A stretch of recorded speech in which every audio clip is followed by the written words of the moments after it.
আলেম যিনি প্রেমেশ, এক কথায় বলা হয় কি প্রেমেশ শব্দের অর্থ হচ্ছে উনি বাইরান, ঠিক আছে, উনি একদম জনপ্রিয়তা।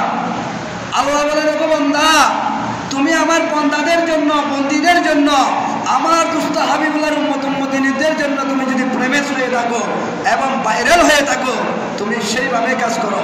তুমি যদি আমার শানে এবং আমি খুতুদা লা ইলাহা ইল্লাল্লাহ আলিমুল গায়বের শানে এবং আমার বন্ধু হাবিবুল্লাহ রাসূলের শানে যদি বেয়াদবি করো, তাহলে তোমার জন্য দুনিয়া ও জাহান্নাম, এবং তুমি আলমে বরজখের মধ্যে তোমার জন্য জান্নাত নেই। ফি নারি জাহান্নামা খালিদিনা ফিহা আবাদান আবাদা, তুমি জাহান্নামের মধ্যে যাবে, তোমার গলার মধ্যে ফাঁস দেওয়া হবে, তোমাকে কুকুরের মতো হেসরাইয়া হেসরাইয়া তোমাকে জাহান্নামে নিক্ষেপ করা হবে।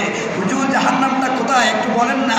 জাহান্নাম এখানে নয়, আমার উপরে 60টি দেশ আছে, আমার নিচে আরো 321টি দেশ আছে।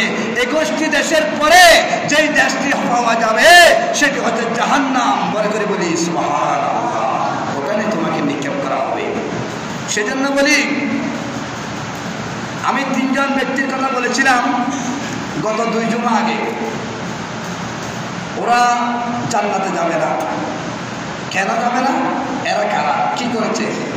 একজন ব্যক্তি বলেছিলাম আমি অত্যাচারী বাদশা, মনে আছে আপনাদের? অত্যাচারী বাদশা। দ্বিতীয় ব্যক্তি বলেছিলাম মৃত্যুক আলেম। তৃতীয় ব্যক্তি বলেছিলাম বৃদ্ধ বেবিচার, ঠিক কিনা? সেখান থেকে আমি একটি কথা তুলে ধরলাম, যেটা আমাদের আলেম সমাজের মধ্যে হইতেছে সেটা বলতেছি। আমাদের আলেম সমাজের মধ্যে মৃত্যুক আলেম যারা, আল্লাহ তো নিজে বলে দিয়েছেন, আপনি যদি কোরআনের তরজমা ভুল করেন, হাদিস শরীফ যদি ভুল করেন, কাল কিয়ামতের ময়দানে তুমি আলেমের জিহ্বা কেচি দিয়ে, আগুনের কেচি দ্বারা কেটে দেওয়া হবে। তুমি যখন উত্তর করতে পারবে না, প্রশ্ন করতে পারবে না, আল্লাহ কেন আমার উপরে তো জুলুম করা হচ্ছে, তখন তুমি বুঝতে পারবে তুমি দুনিয়ার জমিনে আল্লাহর কালামুল্লাহ শরীফকে মানুষকে বিভ্রান্তের মধ্যে ফেলে দিয়েছো, আল্লাহর দুস্ত হাবিবুল্লাহর হাদিস শরীফকে তুমি উল্টা মানি বুঝিয়েছো, মানুষ গুমরাহির দিকে চলে গেছে। তোমার আল্লাহ বলেছেন তুমি হেদায়েতের দিকে আলো দাও, সিরাতুল মুস্তাকিমের মধ্যে দায়েম কায়েম থাকো। তুমি সিরাতুল মুস্তাকিমের দিকে দৌড়াতে দেন নাই, তুমি মানুষকে গুমরাহির পথে চলে গেছো। কেমন গুমরাহি? আগুন পূজা, বাঁশ পূজা, গাছ পূজা, ওগুলার দিকে তুমি যখন দাবিত করে দিয়েছো মানুষকে, তখন মানুষ যখন ইসলামের দিক থেকে যখন মুখ অন্যদিকে ফিরে ফেলেছে, তাহলে তুমি দুনিয়ার জমিনে থাকতো জাহান্নাম, তুমি আলেমে বরজখের মধ্যে এসে খবরের জগতের মধ্যে তুমি জাহান্নাম বলে করে বলি নাউযুবিল্লাহি মিন যালিক।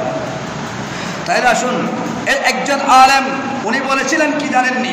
উনি বলেছিলেন হযরতে মাওলানা আলী শের খুদা, বেলায়েতের সম্রাট ছিলেন তো, মাওলানা আলী শের খুদা ছিলেন, নাম শুনেছেন? এটা কেমন আলী? আল্লাহ পাক রব্বুল আলামিন কুদরতের জামানে বলেছেন, আল্লাহর বন্ধু হাবিবুল্লাহ জনাবে মুস্তাফা মুহাম্মদুর রাসূলুল্লাহ সাল্লাল্লাহু আলাইহি ওয়াসাল্লাম নবুয়তের জবানে সালাম দিয়ে রাখলেন। এটা এমন একজন আলী, যে আলী হচ্ছে আমার রাসূলের জামাতা, প্রথম নাম্বার। দ্বিতীয় নাম্বার হচ্ছে হাসনাইনে কারিমাইন, ইমামে হাসান, ইমামে হুসাইন রাদিয়াল্লাহু তাআলা আনহু শ্রদ্ধেয় আব্বাজান। তৃতীয় নম্বরের মধ্যে হচ্ছে খাতিমুল জান্নাত ফাতেমার স্বামী, এবং চতুর্থ নম্বরের মধ্যে হচ্ছে এটা বেলায়েতের সম্রাট, অর্থাৎ ওলি গুণের সম্রাট। চিৎকার বলি সুবহানাল্লাহ। এমন অধিকারী। এবং পঞ্চম নম্বরের মধ্যে 10 জন সাহাবা দুনিয়ার জমিনে থাকা অবস্থায় আমার রাসূল, মদিনাওয়ালা রাসূল ঘোষণা দিয়েছেন, আমার সাহাবীরা, প্রিয় সাহাবীরা, তোমরা দুনিয়ার জমিনে থাকা অবস্থায় আল্লাহ পাক রব্বুল আলামিন তোমাদেরকে জান্নাতের সার্টিফিকেট দিয়েছে। আমি আল্লাহর বন্ধু হাবিবুল্লাহ জনাবে মুস্তাফা মুহাম্মদুর রাসূলুল্লাহ সাল্লাল্লাহু আলাইহি ওয়াসাল্লাম, আমি মসজিদে মিম্বরের মধ্যে বসে আমি নবুয়তের জবানে ঘোষণা দিয়ে দিলাম, তোমাদের জন্য জান্নাত ওয়াজিব। চিকান সেই 10 জন সাহাবীর মধ্যে উনি হচ্ছে 4th নম্বর সাহাবী, খলিফায়ে রাসূল, আফদালুন নাস বাদাল আম্বিয়া। সেটি হচ্ছে হযরত আবু বকর সিদ্দিক রাদিয়াল্লাহু তাআলা আনহু। উমর ফারুক আজম দ্বিতীয় খলিফা, তৃতীয় খলিফা হচ্ছে উসমান জিন্নুরাইন, চতুর্থ নম্বর খলিফা হচ্ছে হযরত মাওলানা শেরে খুদা বেলায়েতের সম্রাট। চিৎকার মেরে বলুন সুবহানাল্লাহ। সেই মাওলানা শেরে খুদার নামে আমাদের বাংলাদেশের জমিনে এমন একজন বক্তা কটূক্তি করেছে। আমি নাম বলছি না, নাম বললে উনি আরো ফেমাস হয়ে যাবে। তাহলে আমি বলতে চাইছিলাম, উনি বলেছিলেন হযরতে মাওলানা শেরে খুদা রাসূলের জামাতা একদিন মাগরিবের নামাজের সময় যখন হয়েছে, ইমামতি করার জন্য নামাজের মধ্যে দাঁড়িয়েছেন, তখন ওই বক্তা বলেছিলেন মাওলানা শেরে খুদা নাকি মদ পান করেছে। চিৎকার মেরে বলুন নাউজুবিল্লাহ। মাওলানা শেরে খুদা মদ পান করেছেন এটা বলেছে, সেটার মধ্যে শেষ নয়। ওই মৃত্যুক আলেম ওটা বলে শেষ করে নাই, এরপর আরো বলতেছেন, ওগো আমার শ্রোতা, লক্ষ লক্ষ মানুষ ওনার মাহফিলের মধ্যে সমাবেত হয়েছে।